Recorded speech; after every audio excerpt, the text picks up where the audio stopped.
रामकृष्ण हरी माऊली, रामकृष्ण हरी, रामकृष्ण हरी।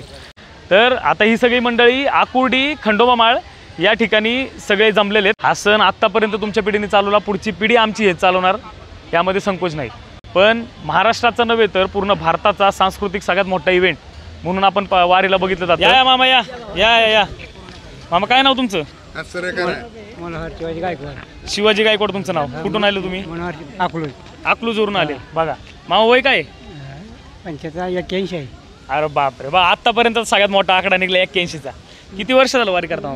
10-12 वर्ष झाले। 10-12 वर्ष झाली। आधी घरात कोणी वारी केली?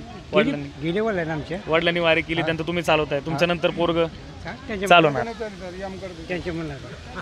बघा मामा, वारी करताय काय म्हणजे नेमकं कशामुळे? हे वारी कशासाठी करता तुम्ही? आनंदासाठी। पिढी ज्यात जपायची म्हणून का आनंद आहे म्हणून? फक्त आनंदासाठी, देवाच्या भक्तीसाठी चाललंय फक्त। मामा आता कसं मग इथून चलत पायवारी?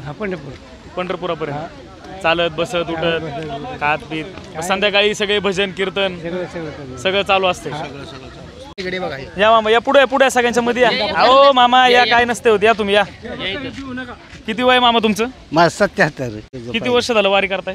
लय दिवस झालं तरी मग तिथूनच काय ते सांगता येत नाही। 30-35 वर्ष, 40 वर्ष आरामात।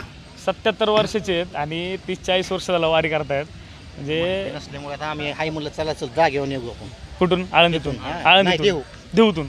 आधी तिकडून आली इंदापूर नसल्यामुळे तिथून जायचं। आम्ही म्हणलं चला आम्ही संघ आहे तुम्हाला सांभाळून घेऊ इंदापूरपर्यंत। बघा म्हणजे ओळख नाही, ओळख लागत नाही बरं का वारीमध्ये। वारकरी हीच ओळख आहे का नाही? वारकरी हीच ओळख कुणाला लागत नाही। आले तुम्ही आमच्या सोबतच्या एका गावातले असू नसू, कोण गाव कोणाला गाव विचारत नाही। फक्त तू पंढराच्या भेटीला चाललाय पांडुरंगाच्या, तू सोबत चल, आम्ही तुझी सोबती आहे का नाही? पाण्याची खाण्याची सोय सगळी लोक आणून देतात। काही सोबत घेऊन जायची गरज नाही, चपला न्यायची सोबत गरज नाही, कशाचीच कमी पडत नाही। म्हणजे जेवढा आपल्या इथं ग्रुप जमलाय सगळे छत्रपती संभाजीनगर मधले आहेत। कधीपासून तुम्ही वारी करता? 7-8 वर्ष झाले। 7-8 वर्ष। तुमचं वय आता? 60-65। 60-65 वर्ष। काकांचं बी वय 60-65 वर्ष आहे। आम्हाला लाज वाटायला लागली की आम्ही ह्या वयामध्ये ह्या गोष्टी म्हणजे किती पिढी तुमची आता वारी करणार? तिसरी पिढी। बघा, तिसरी पिढी यांची जी वारीला आहे आता तरी तुमची समजा 100-150 वर्ष झाली लोक वारी करतात। बघा, या बाबा पुढे या। अहो या बाबा, आपलं मराठी मास्टर चॅनल या, तुम्ही या। कुठून आले मामा? संभाजीनगरचे। सगळी संभाजीनगरची। बरं, काय वय आहे तुमचं? 65 पर्यंत। 65 वय मामांचं। तर वारी कुठून आता चलत? पायवारी? बघा, पायवारी इथून आता। मग आता दिवसाला किती किलोमीटर चालणं होते? 25-30। पाय बी दुखत नाही?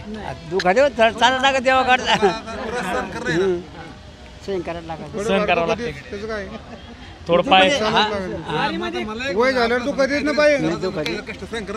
सहन तर करणं आहे म्हणा। मग आता पाय दुखा लागले की बसायचं, परत उठायचं, परत चालायचं। म्हणजे संभाजीनगरच्या जवळपासच्या छोट्या मोठ्या गावातून सगळी लोक आलेली एकत्र होऊन मग निघताना सगळे कुठं काय भेटले काय असं काय? सगळ्यांची भेट आळंदीत ठरली होती, कुठूनही निघा आळंदीत येऊन भेटा। आता इथून सगळे पायवारी करत जाणार। बघा म्हणजे त्याच्यामध्ये मध्ये घाट लागतात, त्या घाटात पण सगळी पायवारी करत जाणार। सासवडच्या घाटातून पायी जाणार सगळी। म्हणजे या वयामध्ये लोक जर पायवारी करतात, काही लोक म्हणतात की 60 वर्ष पूर्ण झाल्यावर घरात बसावं, आराम करावं। हा, की 60 वर्ष पुढे सोडा, 80-90 वर्षाची पण लोक पायवारी करत जातात पंढरपूरकडे। कोण आळंदीतून निघतंय, कोण देहूतून निघतंय, आहे का नाही? आता आपण आकुर्डी गावामध्ये या सगळ्या लोकांसोबत बोलणं केलं। यांच्यामध्ये कोण 81 वर्षाचे होते, कोण 77, कोण 60, कोण 65। तर प्रत्येकाच्या भावनेचा एकच अर्थ आहे की मला पंढराच्या भक्तीचं वेळ आहे, पांडुरंगाच्या भक्तीचं वेळ आहे आणि त्यासाठीच ही लोक वारी करण्यासाठी एवढं लांबून येत आहेत। तर आजकालच्या पिढीने हे लक्षात ठेवायचं आहे की यांनी जे जपलं ते आपल्या पिढीने जपायचं आहे, हे फक्त लक्षात ठेवून पुढच्या पिढीने वागावं। मामा तुमचं सगळ्यांचं धन्यवाद, तुम्ही माझ्यासाठी टाईम काढला। मला आशीर्वाद द्या, पुढे जाऊन काहीतरी बनन असं आशीर्वाद। जय हरी, जय हरी, जय हरी, माऊली जय हरी, जय। धन्यवाद मामा।